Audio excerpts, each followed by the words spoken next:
नमस्कार शेतकरी बंधूंनो, मी आपला मित्र सुनील लवाळे, विठ्ठल कृषी सेवा केंद्र शिरसाळा.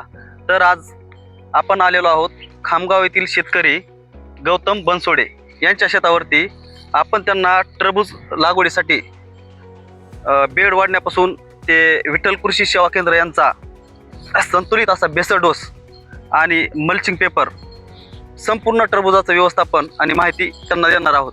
तर त्यांना विचारू की भैयासाहेब, आपण किती एकर टरबूज लागवड करीत आहात? सध्या 1.5 एकर करणार आहे आणि नंतर 1 एकर करणार आहे तिकडं. अच्छा, त्यांच्या 2 बेड मधलं अंतर 5.5 ते 6 फूट आहे आणि ड्रिपचं जे अंतर आहे ते 1.5 फुटाचं आहे. तर त्यांनी सह्याद्री या कंपनीचा मल्चिंग पेपर वापरलेला आहे. ते पहा, एकदम क्वालिटी आहे मल्चिंग पेपरची.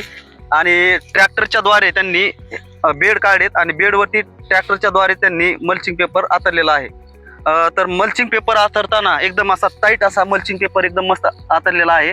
तर कुठं सुद्धा मल्चिंग पेपर फाटलेला नाही. तर मल्चिंग पेपरची क्वालिटी कशी वाटते? क्वालिटी 1 नंबर आहे आणि ट्रॅक्टरनं केलं तरी त्याच्यामध्ये काय प्रॉब्लेम आला नाही ना. प्रॉब्लेम आला नाही. तर हे पूर्ण त्यांचं आता मल्चिंग आतरून झालेलं आहे आणि एकदम जबरदस्त मल्चिंगची क्वालिटी आहे. आणि टरबुजास योग्य अशी जमीन पण हलकी ते मध्यम मुरमाड जमीन, लालसर जमीन आहे. तर आता किती दिवस लागतील तुम्हाला हे टरबूज लावायला? 2 दिवस. 2 दिवसाच्या नंतर टरबूज लागवड करणार आहेत. तर टरबुजामध्ये त्यांनी सिमॉन्स सीडची जी की सर्वांची जी आवडती व्हरायटी बाहुबली, तर तिचंच आता BH भुजंग म्हणून ती व्हरायटी आलेली आहे. तर त्याची या पूर्ण प्लॉटवरती ते लागवड करणार आहेत. तर त्यांना लागवडीपासून ती विक्रीपर्यंत संपूर्ण मार्गदर्शन विठ्ठल कृषी सेवा केंद्र यांची संपूर्ण टीम आणि सिमॉन्स सीड्स प्रायव्हेट लिमिटेड या कंपनीची टीम यांच्याकडून मिळणार आहे. तर आपण पण टरबूज लागवड करणारा असाल तर नक्कीच आमच्याशी संपर्क साधा.